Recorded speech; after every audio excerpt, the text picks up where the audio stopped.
Bonjour à tous et bienvenue dans un nouveau point lecture. Alors déjà je suis désolée pour l'éclairage, voilà, comme il fait déjà nuit et que c'est l'hiver, je peux pas vraiment faire mieux, j'espère quand même que ce sera pas trop désagréable à regarder. Aujourd'hui je vais vous présenter trois livres plus un graphic novel. Donc le graphic novel, je vais commencer par lui, il s'agit de Dorothée et le magicien d'Oz aux éditions Panini Comics. Donc c'est une adaptation du roman de L. Frank Baum. Donc c'est la suite en fait des aventures du magicien d'Oz, puisque L. Frank Baum a écrit en fait toute une suite après, il a écrit plusieurs romans, et celui-ci c'est le quatrième ou le cinquième il me semble.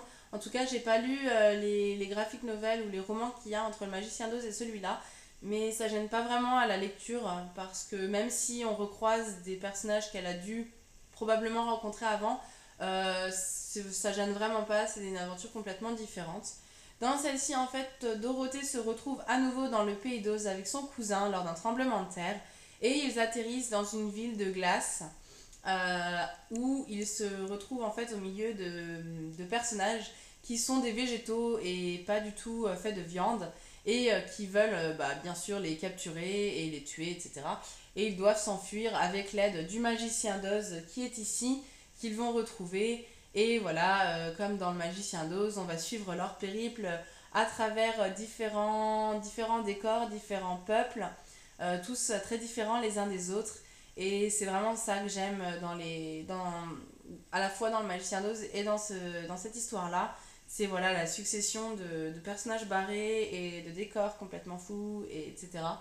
On retrouve bien sûr la ville d'Emeraude. Voilà, c'est vraiment sympa. Les personnages sont vraiment cool. Notamment, j'ai beaucoup aimé les animaux en fait qu'il y a dans ce livre. Donc il y a un chat et puis un cheval qui savent parler. Du coup, quand ils arrivent au Pays d'Oz, ils découvrent qu'ils peuvent parler.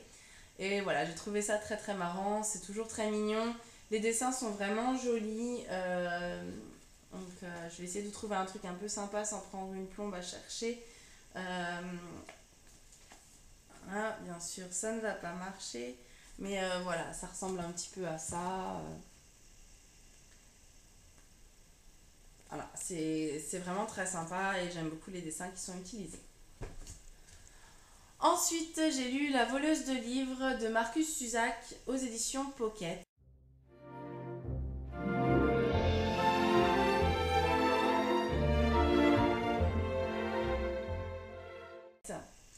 Donc, dans ce livre, on suit l'histoire de Liselle, qui est une petite fille qui a vécu en fait dans l'Allemagne nazie quand elle avait à peu près 8 10 ans.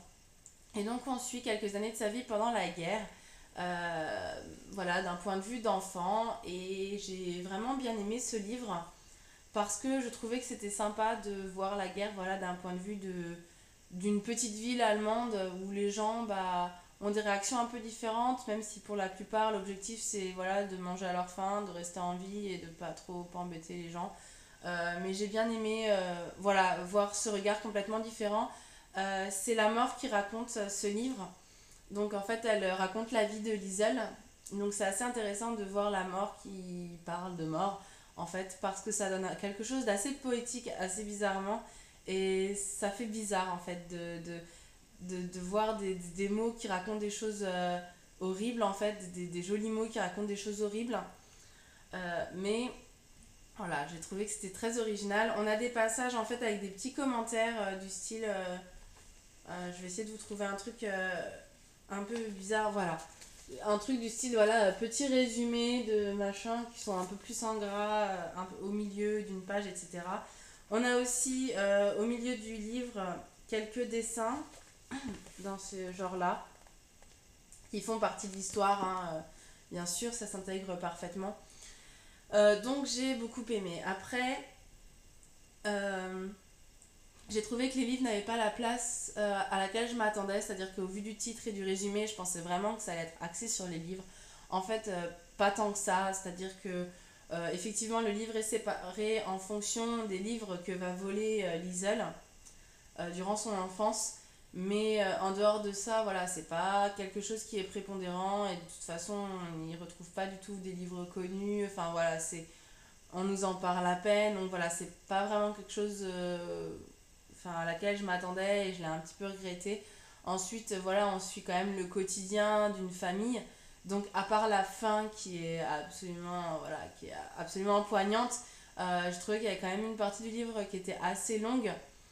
Mais voilà, ça m'a quand même bien plu. Ça m'a fait penser à Ne tirez pas sur l'oiseau moqueur dans un autre contexte, mais le fait voilà, de voir euh, voilà, la vie dans une période assez difficile d'un point de vue d'enfant, c'est quelque chose qui m'a fait penser en tout cas à ce livre-là. Et c'est quelque chose que j'ai bien aimé, même si parfois c'était un... Enfin, j'aurais bien aimé avoir le point de vue peut-être plus des parents qui, eux, devaient en savoir plus et voilà, participer à plus de choses. Je regrette un petit peu, mais sinon c'est assez intéressant. Ensuite, j'ai lu un livre dont je vais essayer de pas trop parler. Il s'agit de Dark Village de Kietni Johnson. C'est un livre que j'ai en allemand. Il est pas sorti en français. Je ne suis vraiment pas sûre qu'il existe en anglais. C'est un livre qui est traduit du norvégien. Et en fait, c'est le premier tome d'une série de 5 livres dont je suis en train de lire le tome 2. Et j'ai le tome 3 dans ma palle, dans lequel on suit 4 jeunes filles qui sont au lycée. Et le postulat en fait qu'on a à l'arrière du livre, c'est qu'il y en a une des 4 qui va se faire assassiner par quelqu'un qu'elle connaît. Et ensuite, au premier chapitre, en fait, on commence le décompte à 28 jours avant l'assassinat, il me semble. Et voilà, et en fait, 28 jours avant l'assassinat, tout va bien. Voilà, un truc complètement à 10 000 années-lumière d'un drame. J'ai bien aimé ce premier tome, en fait, enfin j'ai trouvé surtout facile à lire parce que je le lis aussi et surtout pour apprendre l'allemand. Mais j'ai bien aimé ce premier tome, c'est juste qu'il se passe vraiment pas grand chose, enfin c'est vraiment du contemporain où on suit la vie de 4 jeunes filles. Les personnages sont très sympas, enfin j'aime beaucoup les caractères qui sont très différents, en même temps pas trop caricaturaux.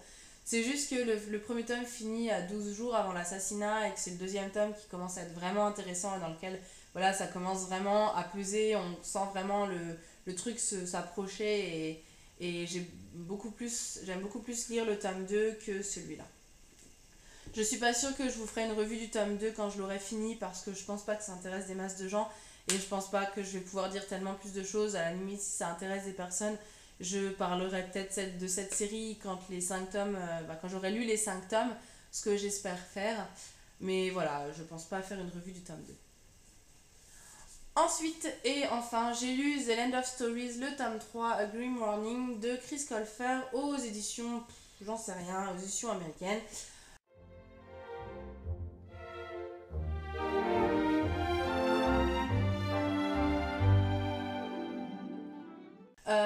Donc c'est le tome 3 du Pays des Contes, c'est édité en français. Il y a les 2 premiers tomes donc, qui sont sortis en français. Celui-ci il est sorti il n'y a pas très longtemps, il me semble, en anglais. Voilà, c'est une série que j'adore absolument et on suit en fait les aventures d'un frère et d'une sœur qui se retrouvent en fait dans un livre, en fait le livre des contes et qui vont se retrouver au pays des contes et ils vont rencontrer en fait tous les personnages de contes qu'on connaît quelques jours, enfin quelques mois ou quelques années après la fin des histoires que nous on connaît. Et j'aime beaucoup l'écriture, j'aime beaucoup les personnages. Moi, j'adore le petit chaperon rouge, c'est vraiment ma préférée. Elle me fait vraiment trop rigoler. Et j'aime beaucoup cette ambiance. Je trouve qu'il y a vraiment des idées, il y a vraiment des idées super. Il y a des réactions qui sont très très drôles et des dialogues qui sont vraiment sympas. Ce tome 3 je l'ai quand même moins aimé que le tome 2 parce que le tome 3 en fait, il y a beaucoup de passages. Enfin, il se passe pas mal de temps dans notre monde avant que qu'on passe vraiment dans le monde du pays des contes et où vraiment l'histoire commence à s'enclencher. Donc ça c'est vraiment quelque chose, même si c'est pas ennuyeux à lire, voilà, on a envie de rentrer dans le pays des contes, on a envie que ça commence et que ça bouge. Voilà, les méchants, le méchant m'a pas vraiment persuadé, j'ai pas trop aimé l'idée. Même si l'idée est assez originale en soi, hein, mais bon, j'ai pas trop aimé sur ce coup. La fin, par contre, promet un tome 4 assez intéressant et un méchant vraiment plus sympa. Et ce que j'ai beaucoup aimé aussi, je sais pas si vous verrez, voilà, ce château-là, en fait, il s'agit du Neuschwanstein qui existe en Bavière, qui est en Bavière, en Allemagne, et qui est en fait, le truc que tout le monde va visiter quand on est en Allemagne. Et c'est assez rigolo parce que j'y étais il y a un mois et demi. Et voilà, ça m'a fait penser, voilà, prendre le ticket, la ville qu'il y a autour et tout. Enfin, c'est sûr que Chris Colfer y est allé pour le coup. Et voilà, ça m'a vraiment fait penser à ça. Donc ça, c'était vraiment le côté un peu sympa. La petite visite du château m'a vraiment rappelé, vu que c'est tout frais, à quoi ça ressemble. Et ça, c'était vraiment cool. Et j'ai vraiment hâte de lire le tome 4. J'ai vraiment hâte qu'il sorte. Et c'est sûr que je vais me ruer dessus. En ce moment, je suis en train de lire Blade Runner de Philip K. Dick. Donc le titre, l'ancien titre, avant que le film sorte en fait, c'était Les androïdes rêvent-ils de moutons électriques, aux éditions J'ai lu, dans leur collection Nouveau Millénaire, que j'aime assez bien en fait. Je le voulais dans cette collection là, que je trouve assez sympa, même si ça va coller avec aucun de mes livres, puisque je n'ai aucun livre de cette collection. Ça, je suis au tout début, c'est un petit peu dans la même veine que Le meilleur des mondes, 1984, Fahrenheit 451, c'est-à-dire c'est de la science-fiction classique, à l'ancienne, avec une forte ambiance, beaucoup de descriptions et voilà, pour se plonger vraiment dans le monde tel qu'il est devenu. Et voilà, c'est assez intéressant, je pourrais pas lire que de ça, mais une fois de temps en temps, c'est assez sympa de prendre son temps pour une histoire. Et celui-là, c'est sûr que je vais vous en reparler parce que voilà, c'est un classique et puis ça fait très longtemps que je voulais le lire. Voilà, c'est tout pour cette vidéo. Comme d'habitude, n'hésitez pas à me laisser des commentaires. Je prends toujours beaucoup de plaisir à vous répondre. Et puis moi, je vous dis à bientôt. Ciao!